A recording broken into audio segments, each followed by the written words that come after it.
ఓం శ్రీ మాత్రే నమః.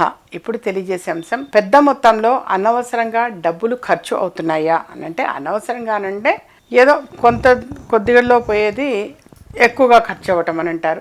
ఆ విధంగా అనవసరంగా ఖర్చు అవ్వటము అని చెప్పేసి, మరి ఆ విధంగా జరగకుండా ఉండాలి అని అంటే, మీ గుడిలో ఎక్కడైనా సరే జమ్మి చెట్టు ఉండి ఉన్నా, లేదా బయట ఎక్కడైనా జమ్మి చెట్టు ఉండి ఉంటే ఆ జమ్మి చెట్టు దగ్గరికి మీరు వెళ్ళి మీరు చేయాల్సింది, సరే ఏ రోజు చేయాలంటే మీ ఇష్టం, అది శుక్రవారం రోజు కావచ్చు, సోమవారం రోజు కావచ్చు, ఏ రోజైనా జమ్మి చెట్టు దగ్గరికి వెళ్ళి అక్కడ చక్కగా కొంచెం నీళ్లు చల్లి వరిపిండితోటి ముగ్గు వేసి దాని మీద పసుపు కుంకుమతో కూడా వేసి కాస్త పువ్వులు అనేవి కూడా అక్కడ పెట్టి మీరు చేయాల్సింది, ఆ జమ్మి చెట్టు దగ్గర దీపారాధన అనేది చేయండి. ఆ ముగ్గు వేసి ఉంచారు కదా, అక్కడ దాని మీద ప్రమిదని పెట్టి చక్కగా నువ్వుల నూనె వేసి దీపారాధన అనేది చేయండి. చేసి జమ్మి చెట్టు చుట్టూ ఒక 3 ప్రదక్షిణాలు చేయండి. 3 ప్రదక్షిణాలు చేయడం, దీపారాధన చేయడం, 3 ప్రదక్షిణాలు చేయడం అంతే నానా. నువ్వుల నూనె వేసి దీపారాధన చేయటం, ప్రదక్షిణాలు చేసి రావటం. ఒక చిన్న బెల్లం ముక్క తీసుకొని వెళ్ళి అక్కడ నైవేద్యం పెట్టి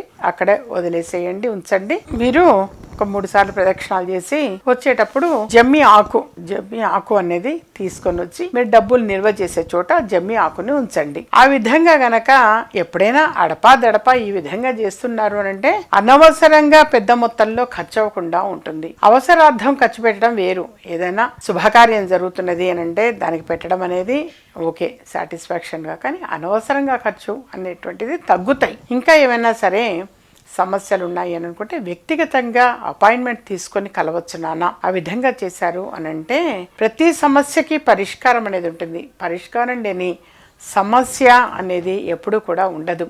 అలాగే ఎప్పుడు కూడా నేను లైవ్లో తెలియజేస్తుంటా శ్రీచక్రం అన్న దైవిక వస్తువు గురించి. అది కూడా ఆఫీస్కి వచ్చి కలెక్ట్ చేసుకొని బీరువా లాకరులో పొందుపరచండి. ఏదైనా ఒక కోరిక అనుకొని పెడితే అమ్మవారి దయ వల్ల ఆ కోరిక అనేది తప్పనిసరిగా నెరవేరుతుంది.